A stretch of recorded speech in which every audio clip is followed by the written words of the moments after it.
Hallo zusammen, ab heute werden wir jeden Tag ein neues Verb mit einer festen Präposition zusammen lernen. Herkese selam. Bugünden itibaren her gün biz yeni bir sözün talep eden fiili öğreneceğiz. İlk olarak öğreneceğimiz fiil etwas ändern, andatif, nedense değişikliği etmek. O da nichts ändern, andatif, hiç neyi değiştirmemek. Yəni nəyisə üzərində dəyişiklik etməmək. Nümunələrdən daha yaxşı başa düşəcəksiniz. Məsələn, bu cümləni alman dilində ifadə etmək istəyiriksə, mən həyatımda nəyisə dəyişmək istəyirəm. Nəyisə dəyişmək etwas ändern an plus dativ. Mən istəyirəm, ich möchte nəyisə etwas mənim həyatımda an meinem Leben değiştirmek ändern. Ich möchte etwas an meinem Leben ändern. Mən həyatımda nəyisə dəyişmək istəyirəm.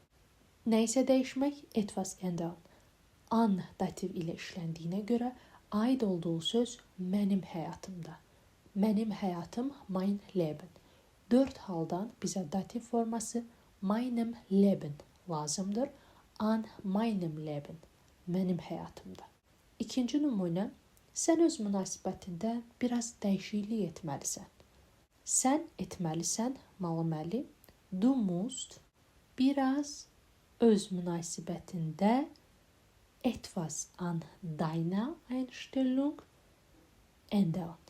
Dəyişiklik. Du musst etwas an deiner Einstellung ändern. Sən öz münasibətində biraz dəyişiklik etməlisən. Biraz dəyişiklik etmək etwas ändern. Aid olduğu söz an plus dativ. Sən öz münasibətində an deiner Einstellung. Sənin münasibətin deine Einstellung. Bizə 4 formadan dativ forma lazımdır. An deiner Einstellung. Negativ cümləyə baxırıq. Misal üçün, o fikrində heç nəyi dəyişməyib. Heç nəyi dəyişdirməmək. Nichts ändern andativ idi. Fikrində artıq an seiner Meinung. Onun fikri nədir? Seine Meinung. 4 haldan dativ forması seiner Meinung. An seiner Meinung. Er hat nichts an seiner Meinung geändert. O fikrində heç nəyi dəyişməyib. Və yaxud biz vəziyyətdə heç nəyi dəyişə bilmərik. Vəziyyətdə die Situation an plus dativ olduğuna görə 4 haldan dativ forma lazımdır. An der Situation.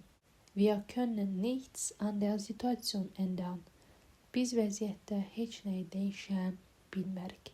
Deməli, nəyisə dəyişdirmək feili etwas ändern feili oldu. Bu feildə cümlədə işlənəndə mütləq an plus dativ halını tələb edən söz önü ilə işlənir. Bugünlük bu qədər. Hər kəsə təşəkkür edirəm. Növbəti videoda görüşənədək hələlik.